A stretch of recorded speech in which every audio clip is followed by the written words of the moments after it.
My best-selling year was 4 years ago in 2020, and I know a lot of people that were selling online on apps such as Etsy had a similar experience to me because of what was going on at the time.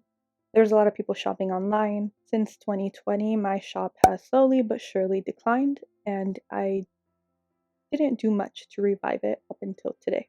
So over the years, I was getting less and less sales, less and less revenue.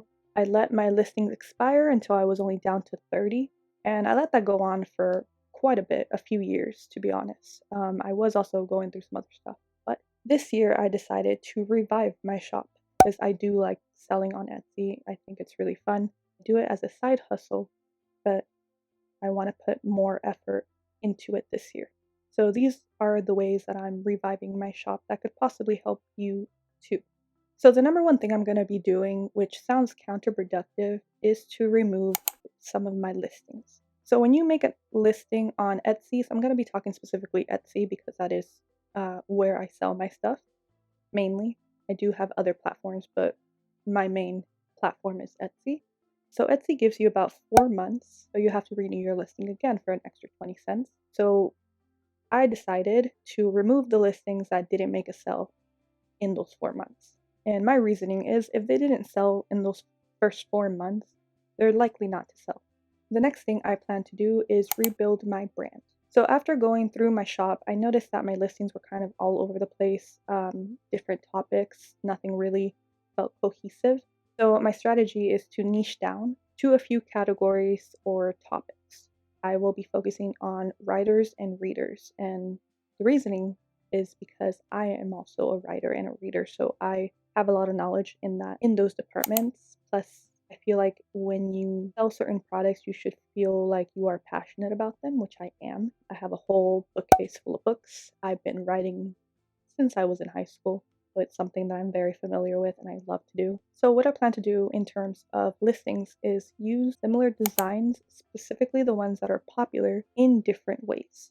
So I have a few designs, specifically stickers, that are very popular. They're my writing ones. They're my writing stickers. So I plan to use those designs in a new way, branch out in terms of products. So I've already started and I've included some new journals with those designs as well as tote bags. So that's like an easy way to build up your shop using something that's already popular. I have some that have the exact design, and then others where I use the design in a different way.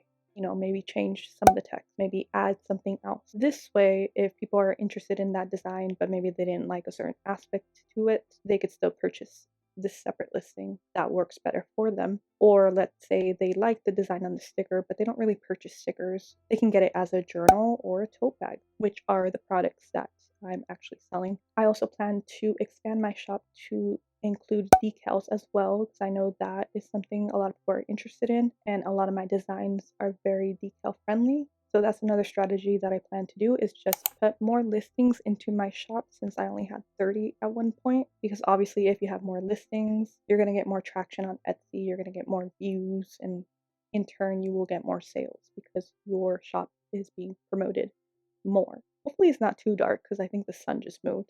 My fourth strategy, I'm going to update my listing photos on Etsy as well as make mockups using Pexels and Placeit to be able to post on my social media accounts. Now I'm not going to go in depth in this video, I'm just going to show you how I briefly make mockups, and I will probably make another video separately talking specifically about Placeit and Pexels. Now Placeit is a membership-based website, so you do have to purchase either monthly or yearly. But what I did was I just purchased the monthly rate at $15, and what I plan to do is use that month to create my mockups so that I don't have to continue to pay for the whole year. Now, if you want to know more about Placeit, please leave a comment in the comment section and I will make a video separately talking about it. Now, in regards to Pexels, Pexels is actually free and they have videos and photos you can use in your YouTube videos, you can use as mockups. It's basically free to use. Okay, and then my final strategy after I'm kind of doing everything all at once, but My final strategy is to post more on social media. Regards to my Etsy shop, letting it basically die, I also did the same thing with my social media accounts associated with my Etsy shop. I plan to revive those as well. I've already started posting more, focusing mostly on reels because reels are very popular right now, and they are also very easy to make and redistribute. So the thing I like about reels is that you can make one on one platform, save it, and then post it to like all the other platforms. So currently I have Instagram, YouTube, TikTok, Facebook, but I feel like Facebook and Instagram are kind of like interchangeable, and Pinterest. Yeah, I think that's all.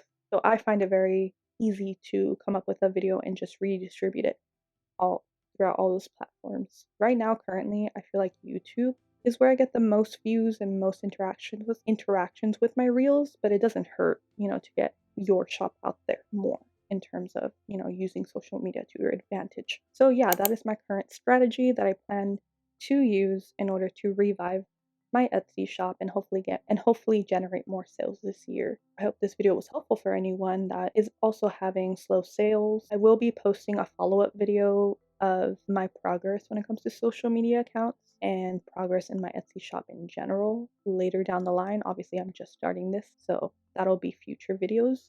But anyways, I hope this video was helpful for anyone that is also in the same boat as I am. If you have any questions for me, I'm always happy to answer them. Please leave them in the comments. And if you like this video, please give it a thumbs up. And if you want to continue enjoying similar content to this, please be sure to subscribe. And I'll see you guys later.